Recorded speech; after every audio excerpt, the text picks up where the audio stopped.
In my seminars the last few years, I have covered what I have found to be those few simple basic principles that can make major changes in life and lifestyle. One of those subjects that gets the most comment is diseases of attitude. And out of that subject, worry and how to kick the worry habit have caused the most questions.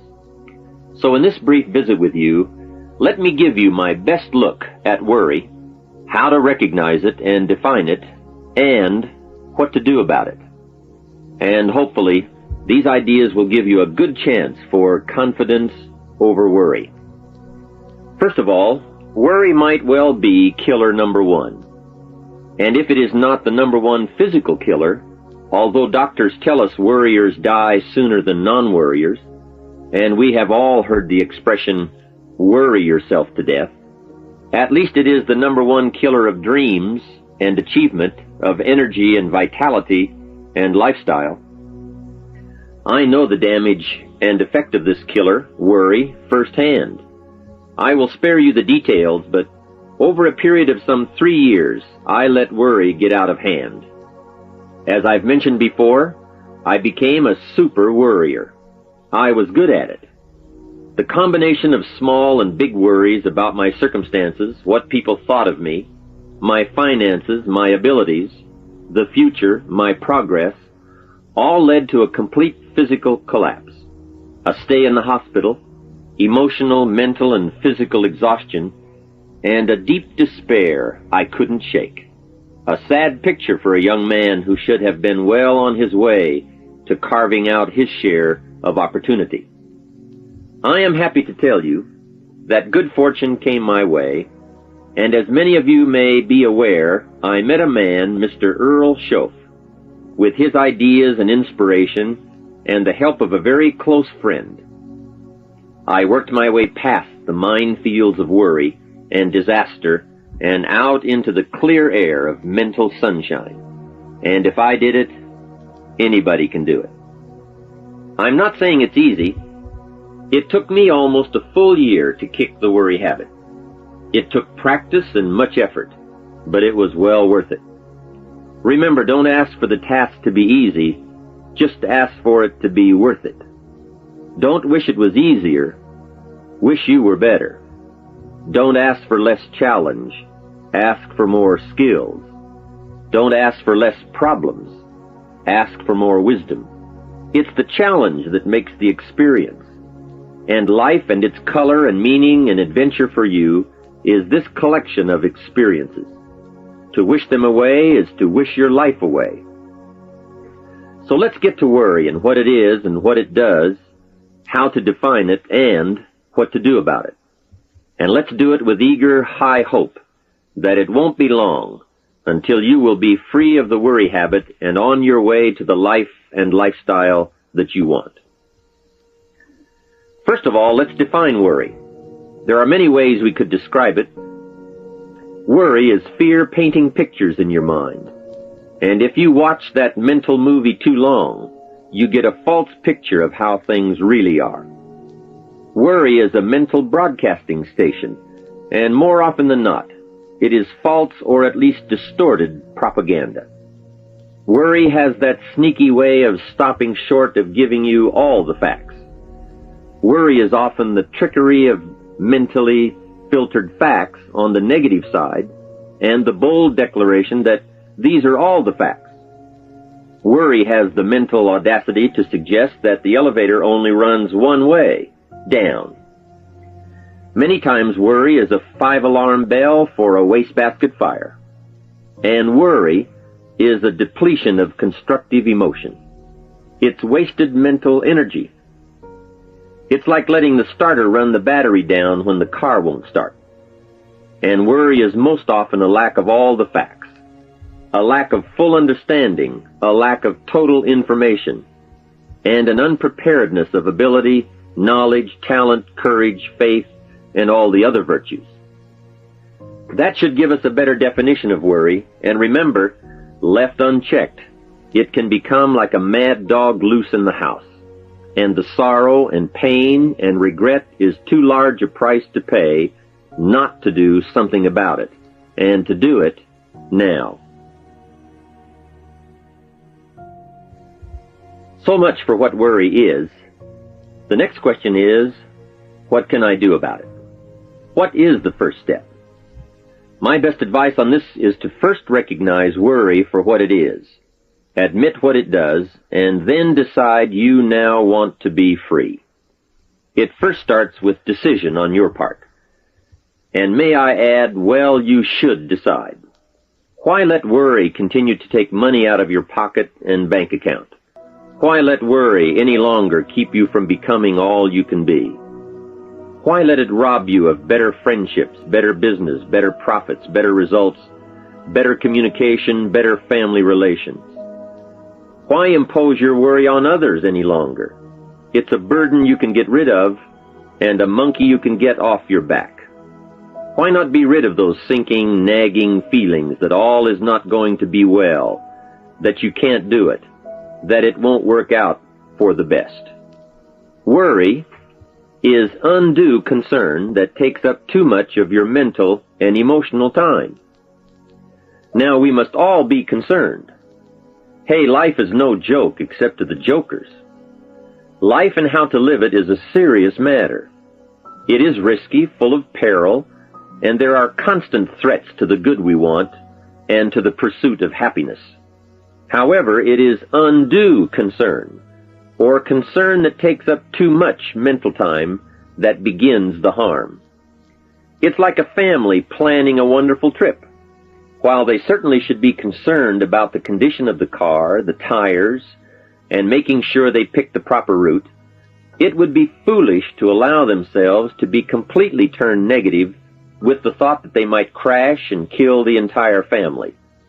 If that were the case, even if they went, the entire trip would be turned into one nightmare of fear with the specter of chaos looming around every curve, rather than enjoying the wonderful trip they had planned for themselves and their family. A lot of people do that with their entire life. So, start to make these declarations. And if you mean it, they will start you on your way to confidence and adventure, free of the worry habit. Say first, I've had it with worry. I'm tired of being beaten down and hassled with all those negative mental pictures. I refuse to be tricked by false facts. I'm really not that weak. Never again do I want those sick feelings inside, those mental false alarms. I'm tired of the drain on my resources. I'm tired of the embarrassment of the lack of confidence. I don't want people, especially my family, to see me in this state anymore.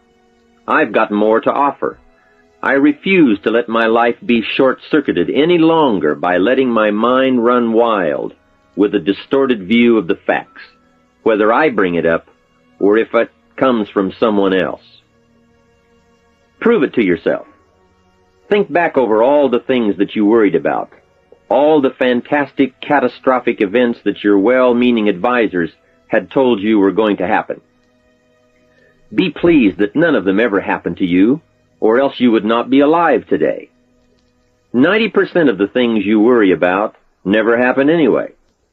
All of us have had these well-meaning advisors who want to appear larger in the eyes of those they wish to advise, and who immediately rear back and describe every single bad option they can think of that might possibly happen. By the time they have finished, the one who has come for some confidence and some help wonders why he even bothers to live anymore. And the fact is, those things are never really going to happen anyway. Bring to question now what your mind tells you or what others tell you, and pledge not to go for false alarms. I've had it is a good beginning. This first step will start you arguing with your worry thoughts. Soon you will start to examine your fears and worries to see if they are valid, and you won't let your mind play those mental tricks any longer. It is possible to destroy any emotion you have, including worry and fear, by a very simple process, and that is, analyze it to death. Drag it out on the table and look at it. Weigh it against all of your past experiences. Make sure this one can stand against all the past facts you have. You will now start to use worry instead of letting worry use you. It's a beginning, being in control instead of out of control.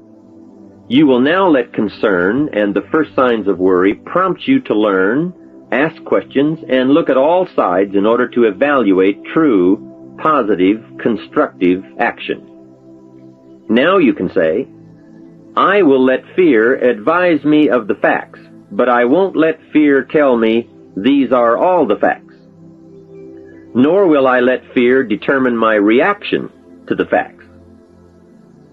I will gladly take up the war of faith over doubt, reason over fear, and positive expectation over worry. So talk to yourself right now into a change of attitude. Be persuasive. Go all out. Show yourself the hell if you don't, and the good life of answers and progress if you do. Say to yourself, what a fantastic feeling it must be to stop the panic drain on my mental energy, emotion, and physical strength. Imagine putting all that saved energy and emotion and strength into my action plans for the good life. Hey, accept the challenge. Believe your beliefs, doubt your doubts, stay on the campaign to give worry a bad time. Like being your own conscientious judge, say, I've had it with the presentation of a one-sided story. I sustain the objection that worry has failed to bring out all the facts. I despise these mental courtroom maneuvers that try to belittle my client, me. I demand the whole truth, and if worry will not be silent, I may cite him for contempt of the court of reason. Call up that scene often when worry wants to hassle you with the same old tricks and the same old results. It will work every time. Okay, let's move on to some really positive steps. If you can survive all that has happened to you up to this moment in your life, in spite of doing and thinking many of the wrong things, imagine how you can succeed by now starting to do some of the right things. First, the best answer to worry is confidence, and confidence starts first with awareness. Here is one of the most important lessons in life to learn. Life and business is like the changing seasons, and the real challenge of life is to learn how to handle the winter and take advantage of the spring. In short, that's it. You see, winter always comes, but so does the spring. Night follows day, but also day follows night. Sure, the tide goes out, but it always comes in. Opportunity follows difficulty as surely as difficulty follows opportunity. For this subject, however, let's talk about how to handle the winters. Those times when worry, like winter, takes its heavy toll. So, we tell it like it is. Winter always comes. So does the night. Some happenings in our life will always be a cause for concern. And sometimes concern turns to worry, and worry turns to fear. But remember, that is to be expected. Each day, each event, each season brings both expected and unexpected challenges that we must think about and make decisions on. Life is like a stream that flows continuously. The better we understand that, the better chance we have to produce good results out of all of our challenges. Here's some of the best advice I have on worry. First, don't be afraid to face the facts of life. It is not negative to understand that the winters always come. Don't be faked out. Don't clip the word impossible out of the dictionary. Sure, the Bible says all things are possible. Don't say, I don't want to hear the problem.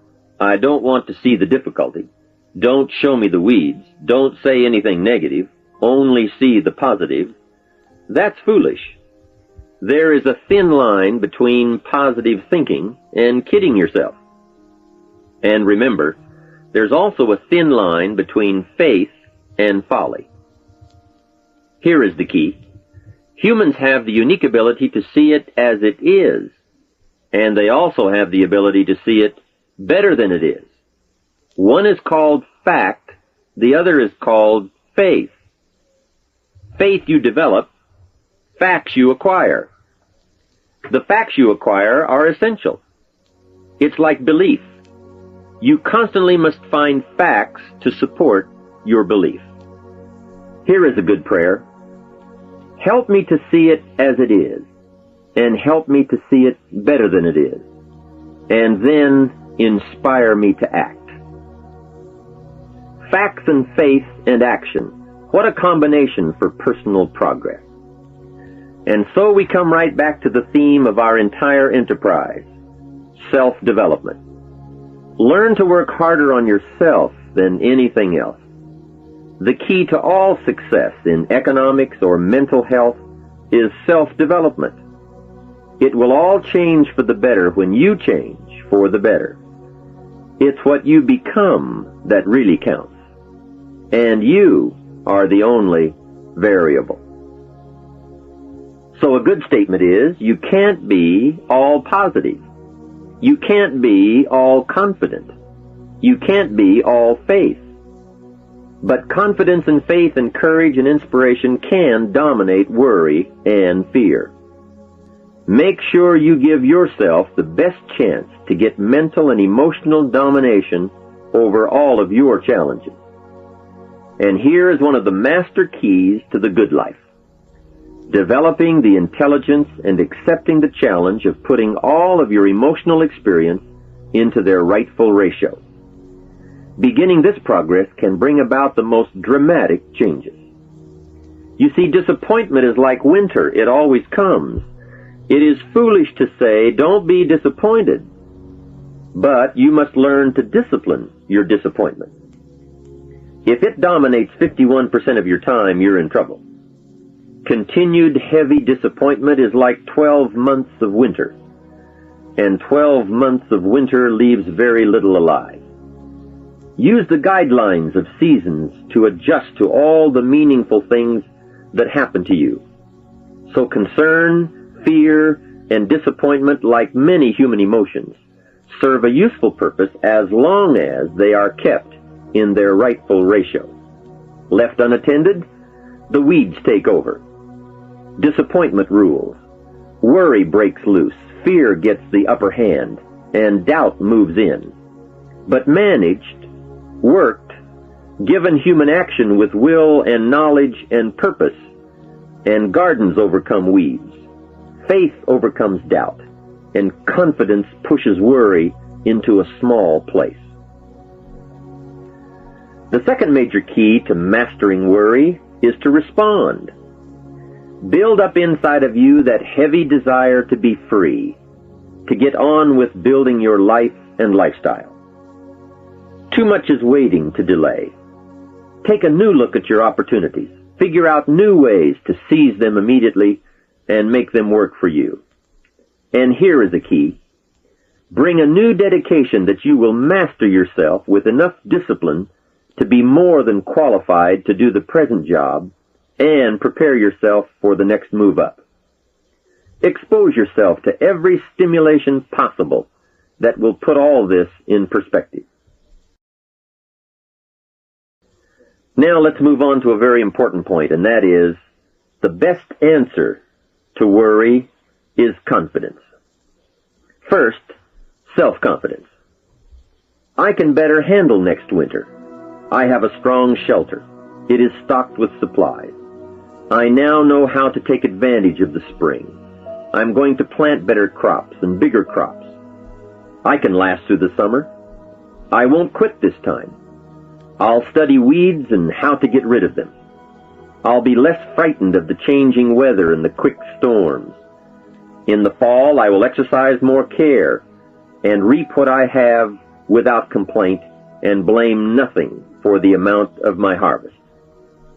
I'll learn to save a fair portion so that I can survive the bad seasons when out of control the hailstorm comes and it all goes wrong. Now we must consider this. The most fatal deterrent to self-confidence is guilt. Not doing all you know how to do to the full extent of your present ability weakens the foundation for confidence. The biggest part of worry comes from the lack of this personal confidence. And lack of confidence comes from two major things. First, no goals or plans. And second, no daily discipline to achieve. The inaction to cure or handle small tasks is what starts the guilt process. And that always tends to make you look at what's wrong and expect the worst. So listen to the voices of creative experience. Let nature, experience, wisdom, books, everything speak to you and teach you. Remember, both opportunity and challenge await action. Everything yields to diligence. It's not what you can do, it's what you will do that counts. An undeveloped ability comes from three problems. First, lack of inspiration to find out. Second, lack of reasons to learn. And third, lack of applied time and action for developing those abilities. Remember, humans are remarkable, a marvelously functioning entity.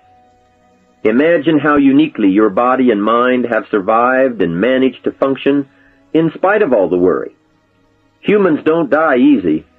They die hard.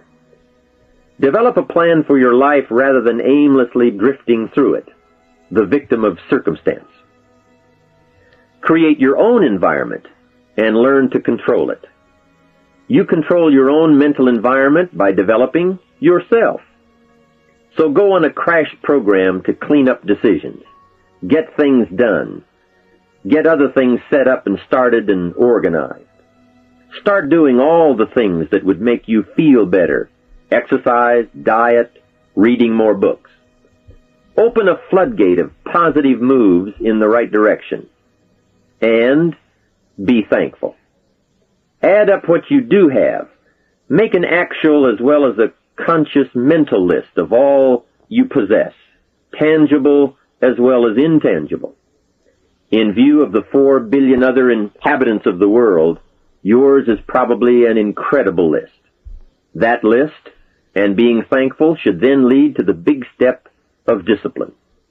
The discipline to sit up and listen, the discipline to pay attention, the discipline to give people and kids the gift of your attention, the discipline to be alert, take care of yourself, rest, eat properly, the discipline to talk well and practice good manners.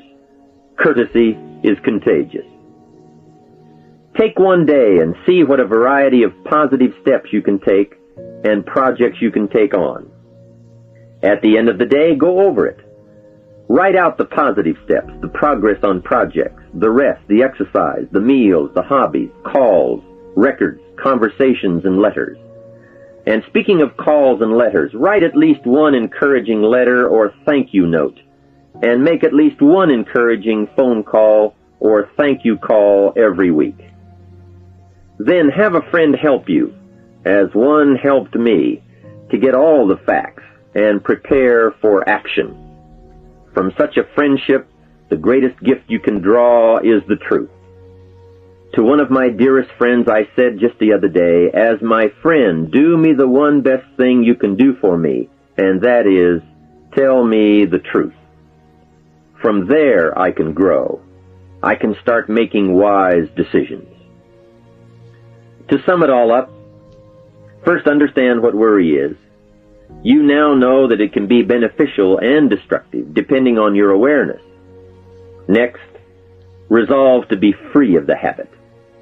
That job is up to you. To work on yourself, to get the right attitude. Next, start the daily action of first cleaning up all your current situations. Remember, little achievements lead to confidence that conquers guilt. Then buy up every challenge to reach your goals. You can now handle it. The winter, the spring, the harvest. Bring a new zeal to every problem, to every fear, to every opportunity. The inspiration from it all and the immediate and future progress that will someday give you a view from the top of your goals, your adventure, and your achievement.